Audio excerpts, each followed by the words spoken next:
Had to get creative with the doorstop. This thing is missing the hydraulic arms, like here. When we bought it, it didn't come with it. I guess it had fallen off. It's also missing a piece of the door latch, which I'd like to fix, but that's not super important. I'm gonna start loading everything up, packing everything away. All this stuff is gonna go into here because all of this stuff was indeed 5 Series. Gonna pack her away now, and we will go upstairs in a minute to film what I was just talking about. RuneScape.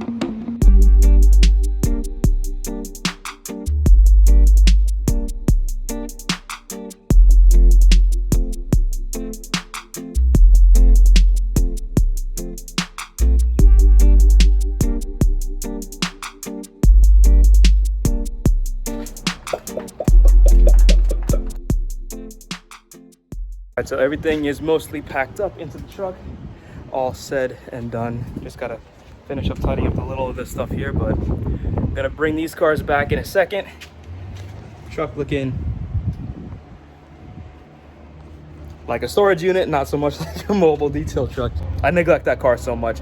I missed my first one. My first one I'll see if I can put a picture of it on the screen, but my first one was my first BMW, my first big boy purchase, if you will. And I had that car for almost 2 years, if not a little over 2 years, and it was taken out by a Hellcat on the highway doing Hellcat activities, and I was actually behaving myself for once. So this one I tend to neglect, and I shouldn't, because it is a good car. It has treated me well, besides the stereotypical B58 cooling issues and leaving me stranded in Fort Lauderdale one time because of said cooling issues, which mostly was my fault, but that one anyways, but the rest of it, not so much. Good car though.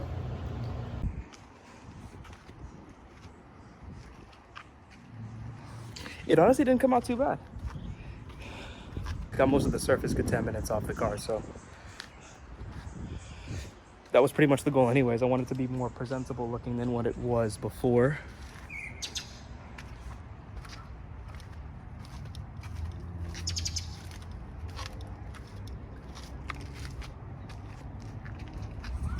Then this thing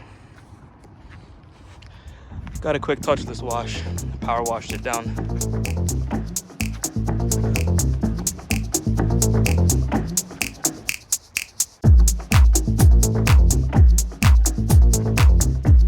Why you wanna fly, blackbird?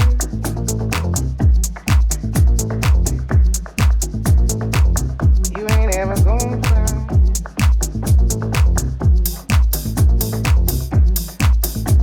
Why you wanna fly, blackbird? You ain't ever gonna fly.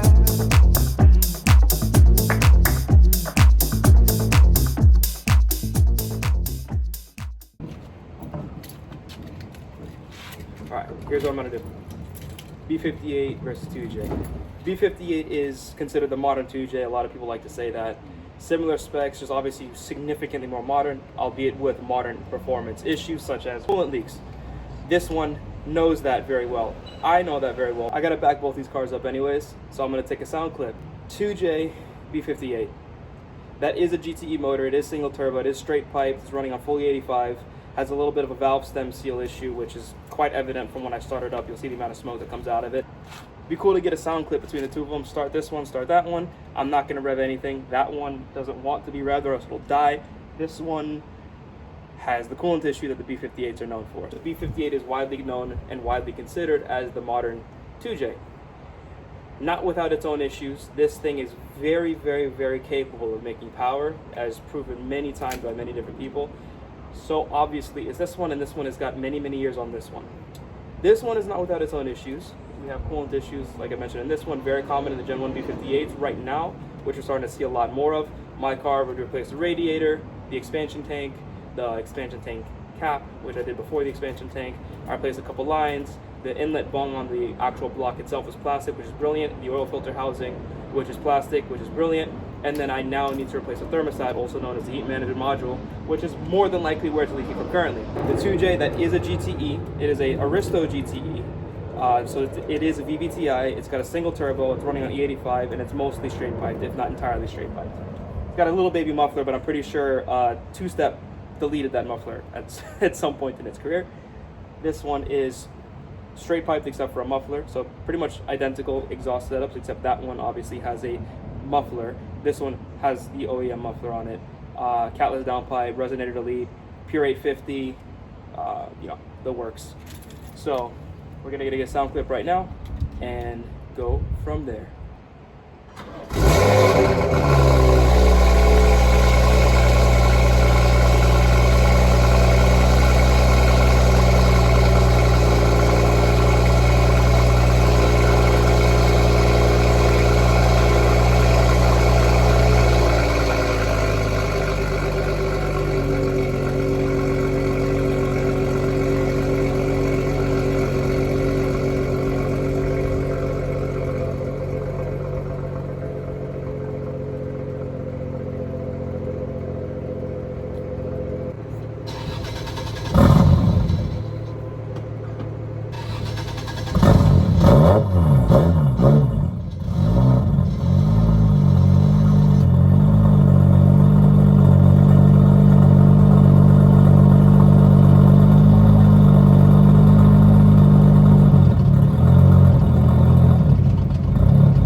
No, I didn't install it. It does not like to stay alive, which is one thing I want to clean up on the tune in this car. I got to see why it's doing what it's doing. Even, you pretty much have to let it warm up almost entirely, otherwise it will stall and it will die. I already decided to plug in the computer. It's running an MS3. Plugged into the software. It figured out that the original issue was that the car wouldn't really start, period. You had to let it warm it up. You had to let it warm up for almost 30 minutes, 20 minutes, somewhere in that range. In order for it to actually be remotely drivable like it is currently doing. But plugged it into the software, found out that the coolant temperature sensor didn't work. It wasn't reading anything. It wasn't plugged in actually, but it was also entirely broken. Like the connector was just snapped. So we went and picked up a new one from AutoZone, threw it in the car, and it runs a lot better. It starts up a lot nicer, but it still has this issue. So I'm thinking that something wrong with the warm-up enrichment table. Cold start enrichment is fine. The car starts up mostly okay, especially considering it's on E. It will stall if you don't let it reach about 150 on the coolant temperature gauge. So something for me to look into. Might tackle that tomorrow or sometime this week.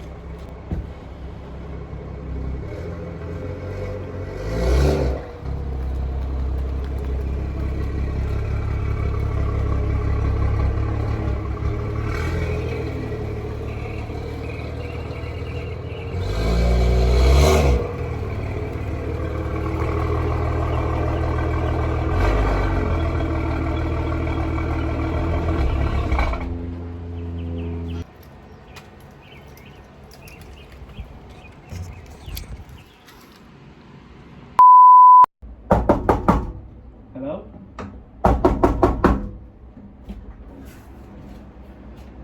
You okay?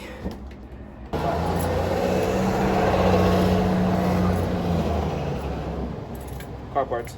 Anyways, that man hit the tree. B58, 2J, airplane.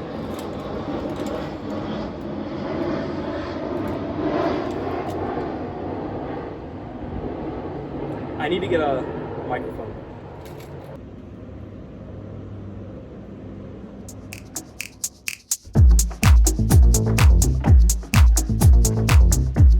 Why you wanna fly, blackbird?